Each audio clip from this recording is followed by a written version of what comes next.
Hello friends! তো এখন আজকে আমি আপনাদেরকে এই সুন্দর নয়নতারা গাছের পরিচর্যা দেখাবো। একদম ছোট গাছের পরিচর্যা দেখাবো। তো দেখুন নার্সারি থেকে এই গাছগুলো যখন এনেছিলাম তখন তো অনেকটাই ছোট ছিল। আনার পরে কিন্তু আমি সুন্দর করে ব্রাঞ্চ কেটে দিয়েছিলাম। ব্রাঞ্চ কেটে দেওয়ার পরে কি হয়েছে গাছগুলোতে নতুন, নতুন করে কচিয়ে পাতা বেরিয়েছে। আর আমরা যখন নার্সারি থেকে কিনে এনেছি তখন প্রায় ১-১.৫ মাস হয়ে গেল। তখন কিন্তু ওগুলো পুরনো গাছ থাকে। তাই জন্য ওই পাতাগুলো কেটে দিলে নতুন পাতা বেরোবে। নতুন পাতাতে কিন্তু বেশি পরিমাণে ফুল হবে। আর যদি নতুন পাতা পুরনো পাতা আমরা না কাটি তবে কী হবে কদিন ফুল দিয়ে গাছগুলো কিন্তু খারাপ হয়ে যায়। কারণ আগের বছর আমার এই জিনিসটা হয়েছিল। এই বছর আমি নতুন করে কিন্তু এই সিস্টেমটা করেছি যাতে নতুন পাতাতেই গাছের মধ্যে ফুল আসে। দেখুন প্রত্যেকটা পাতা একদম নতুন আপনাদেরকে দেখলেই বুঝতে পারবেন কত, কত কুঁড়ি এসেছে। আর ফুলগুলো দেখুন গাছ ভরে, ভরে ফুলও ফুটছে। আর একেকটা ব্রাঞ্চের মধ্যে ২টো ৩টে করে একসাথে জোড়া, জোড়া হয়ে ফুল ফুটেছে দেখুন ৩টে ৪টে। তো এই কিছুদিনের মধ্যেই এই টবগুলো কিন্তু আর ওপরটা দেখা যাবে না। খালি গাছের মধ্যে ফুল আর পাতা দেখা যাবে। তো নয়নতারা গাছ কিন্তু ভীষণ শৌখিন গাছ। একটু বৃষ্টি, একটু খুব রোদের থেকে এগুলো এই গাছগুলোকে একটু বাঁচিয়ে যদি রাখতে পারেন, তবে কিন্তু সারা বছর এই নয়নতারা গাছে কিন্তু ফুল দেয়। আর এগুলো হচ্ছে হাইব্রিড নয়নতারা। আর দেশি নয়নতারা তো বলারই কথাই নয়। দেশি নয়নতারা সারা বছরই ফুল পাই আমরা। আমার কাছে আছে বাগানে দেশি নয়নতারা গাছ মানে অজস্র করে ফুল। এখন তো প্রায় ১০০টা ওপরে ফুল ফুটে আছে। আপনাদের কোনোদিনও অন্য সময় দেখাবো।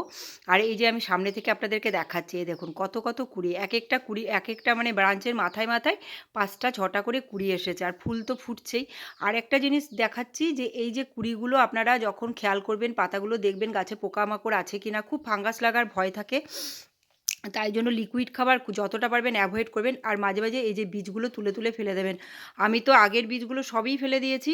এই যে বীজগুলো তুলছি একদম কচি মানে সবেমাত্র ফুল থেকে হয়েছে। আর আপনাদেরকে দেখাবো আমি কোন ফুলগুলো থেকে মানে বীজগুলো রেডি হয়। আর ওই ফুলগুলোও গাছের মধ্যে রাখবেন না। অনবরত ফেলে দেবেন দেখবেন ফুল হবে মানে বীজগুলো আর হবে না। এই দেখুন আমি তুলে, তুলে দেখালাম। এবার দেখাচ্ছি এই যে শুকনো ফুল, এই যে শুকনো ফুলের পেছন থেকেই আবার বীজ রেডি হয়ে যায়। তাই জন্য শুকনো ফুলগুলোকে গাছের মধ্যে রাখবেন। আর আমার দেখুন গাছের মধ্যে একটা শুকনো ফুল নেই। কারণ আমি সবসময় খেয়াল করে, করে এগুলো করছি। আর এই গাছটাতেও দেখাচ্ছি প্রচুর পরিমাণে কুঁড়ি এসেছে। দেখুন কতগুলো ফুল একসাথে হয়েছে। কিছুদিনের মধ্যেই কিন্তু আরও অনেক বেশি করে ফুল হবে। এবার এগুলো তো আমরা রেডি গাছ এনেছি। এবার হচ্ছে আমি এবারে ছোট গাছ এনেছি। ছোট চারা গাছ। ছোট চারা গাছকেও কিন্তু একদম ১ম থেকে রেডি করতে যদি পারেন সেই গাছে কিন্তু অনেক বেশি পরিমাণে আপনারা ফুল পেতে পারবেন। আর সহজে কিন্তু খারাপও হবে না। যেহেতু আপনার বাড়ির পরিবেশের সাথে সেই গাছটা বড় হবে। তো আপনাদেরকে আমি এখনই দেখাবো যে কটা গাছ আমি কিনেছি। আমি একসাথে কিন্তু ৫টা না ৬টা কিনেছিলাম। এর মধ্যে খুব ছোট, ছোট চারা গাছ ছিল তো। একটা গাছ যখন খুব বৃষ্টি হয়েছিল তখন ছোট্ট গাছ বলে ওটা মারা গেছিল। তাই জন্য ৪টে গাছ দেখুন বেঁচে বেঁচে আছে সুন্দর করে। এই দেখুন কি সুন্দর করে গ্রোথ নিয়েছে, নতুন পাতা বেরিয়েছে, পাতাগুলোর সাইজও বড় হয়েছে। আর আমি আপনাদের বলে দিচ্ছি বেশি রোদে খুব রোদে রাখবেন না এই ছোট গাছগুলোকেও। মানে মোটামুটি রোদে রাখবেন। আর খাবার বলতে একদম শুকনো, শুকনো যেকোনো খাবার আপনার কাছে যেই খাবারগুলো আছে সেই খাবারগুলো আপনারা দেবেন। গাছের বড় হওয়ার জন্য তো জানেনই কোন খাবারগুলো দিতে হয়। সেই খাবারগুলো কিন্তু আপনারা দিতে থাকবেন। আর এই একটা গাছ দেখাচ্ছি। এবার দেখাচ্ছি যে এই গাছটা দেখুন একটু বড়। এই গাছটাকে আমি কি করেছি পিঞ্চিং করে দিয়েছি। পিঞ্চিং করলে এই দেখুন বা সাইড থেকে বাঞ্চ বেরোচ্ছে। এইভাবে গাছকে ঝাঁকড়া করতে হবে। যখন গাছগুলো একটু বড় হবে তখন পিঞ্চিং করবে। একদম ছোট গাছগুলোতে পিঞ্চিং আমি কিন্তু করিনি। দেখুন একটাও পিঞ্চিং হয়নি এখনও। এরপর থেকে করব আমি পিঞ্চিং। এবার কি করছি কি করি আমরা ছোট গাছগুলো থেকে কিভাবে বড় করি দেখুন। প্রথমে আমি মাটিটাকে খুঁড়ে নিচ্ছি।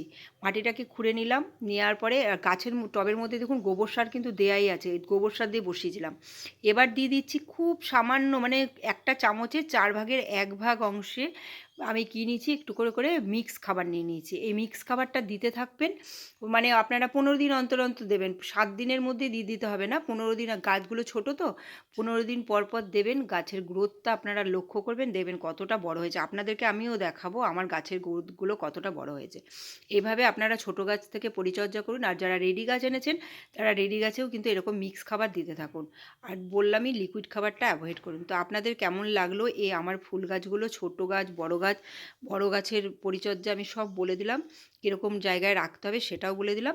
তো আপনাদের আশা করছি ভিডিওটা ভালো লাগবে। এভাবে আপনারা পরিচর্যা করুন। অনেক, অনেক পরিমাণে ফুল আপনারা কিন্তু হাইব্রিড নয়নতারা গাছে পেতে পারেন।